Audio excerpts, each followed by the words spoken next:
Jadi ada juga bahkan yang dia puasa itu merokok. Gitu. Pernah temukan seperti itu ya? Pernah ada tuh? Dia puasa merokok. Kalau ditanya, kenapa kita merokok? Kan yang dilarang hanya makan dan minum. Kalau rokok tidak, gitu ya. Ini memang ini pemahaman seperti itu ada memang di masyarakat kita. Gitu. Kenapa? Karena mereka pahami puasa itu hanya dari sisi logo saja secara bahasa menahan, gitu ya, menahan saja, menahan, pokoknya menahan lah, gitu ya. Gitu. Katanya kalau merokok itu ya tidak ada hadisnya, tidak ada ininya. Jadi orang-orang seperti itu mereka pahami agama ini hanya dari sisi bahasa saja.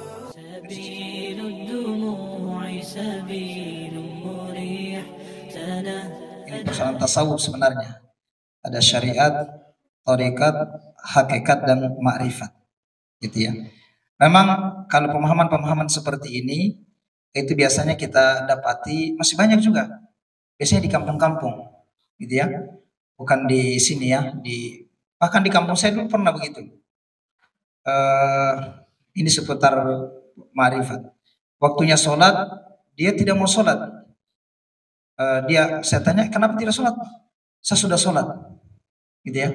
Saya sudah sholat. Ternyata setelah kita kaji, mereka memahami makrifat itu, istilahnya kan kalau dalam pemahaman tasawuf itu kan ada beberapa tingkatan yang sudah disebutkan, yaitu syariat. Kemudian syariat itu ya sebagaimana yang kita pahami ya, seputar dengan hukum-hukum seputar persoalan ibadah, hukum-hukum syara, sunnah-sunnah Nabi Shallallahu Alaihi Wasallam.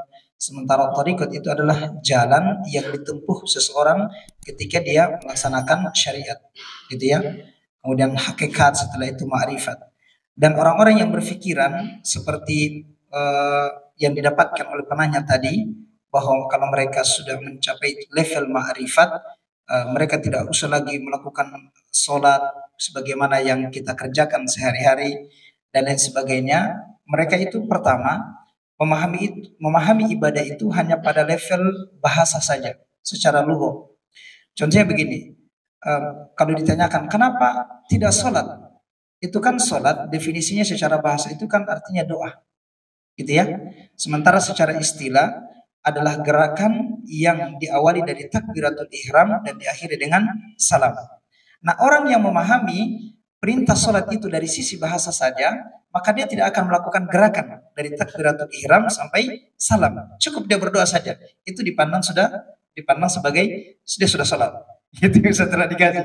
Jadi dia pandang ibadah itu hanya pada level bahasa saja, dari sisi lugo saja secara bahasa.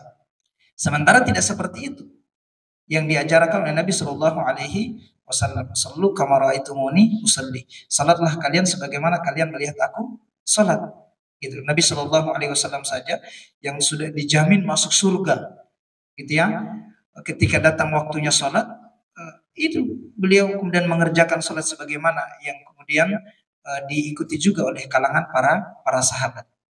Jadi ada juga bahkan yang dia puasa itu merokok. Gitu. Pernah temukan seperti itu ya? Pernah ada tuh? Dia puasa merokok. Kalau ditanya, kenapa kita merokok? Kan yang dilarang hanya makan dan minum.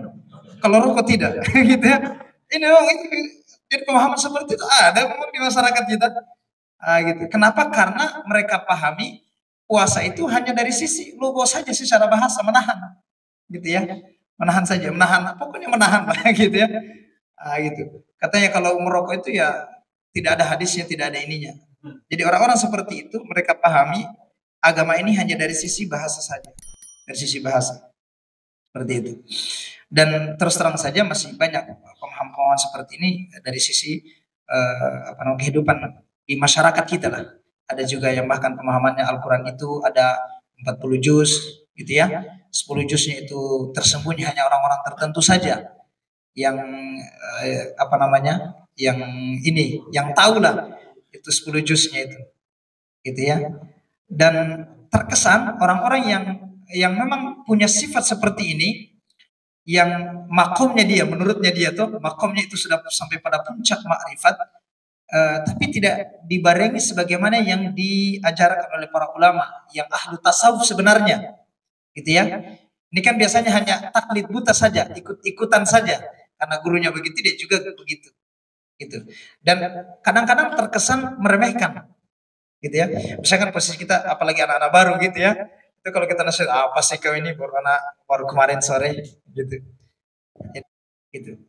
Penyimpangan sebenarnya. Tapi kalau kita melihat para ulama terdahulu itu luar biasa sekali, yang memang paham betul ilmu tasawuf. Pokoknya mulai tahapan-tahapannya itu mereka betul-betul sudah mereka jalani. Mulai dari syariat, syariat itu maksudnya keterikatan kita terhadap hukum syarak, gitu ya. Apa yang Allah perintahkan kemudian kita kerjakan, dan kemudian apa yang Allah larang kemudian kita tinggalkan. Kemudian ada torikot itu maksudnya adalah jalan mereka untuk semakin dekat kepada Allah Subhanahu wa taala. Jadikan sebagai wasilah. Segala sesuatu yang menghantarkan mereka semakin dekat kepada Allah itulah disebut dengan torikot. Sementara hakikat itu yakni mereka menemukan hakikat yang sebenarnya keberadaan Sang Pencipta, gitu ya. Sementara posisi ma'rifat itu ada seorang hamba yang memang dia sudah dekat dengan Allah, gitu ya, sudah dekat dengan Allah. Siapa mereka itu? Ya istilahnya mereka kalau kita baca biografi di antara para ulama itu adalah mereka memang yang luar biasa sekali ilmunya, gitu ya. Jadi terkait dengan persoalan ma'rifah ini, bahwa makamnya sehingga dia tidak itu nabi saja, logikanya ini, nabi saja yang sudah dijamin masuk surga. Kita bisa saksikan bagaimana Rasul itu sampai kakinya itu bengkak melaksanakan sholat sunnah tahajud, padahal Rasulullah SAW sudah dijamin masuk surga. Begitupun juga para sahabat, beberapa para sahabat yang sudah dijamin masuk surga. Apakah para sahabat itu walaupun sudah ada jaminan dari Nabi Shallallahu Alaihi Wasallam bahwa mereka masuk surga, mereka adalah calon-calon penghuni surga, apakah mereka itu kemudian meninggalkan sholat? Bahkan bukan hanya sekedar sholat, jihad pun itu luar biasa sekali. Mereka senantiasa segala apa yang Allah perintahkan, segala apa yang disuruhkan Nabi Shallallahu Alaihi Wasallam mereka kerjakan.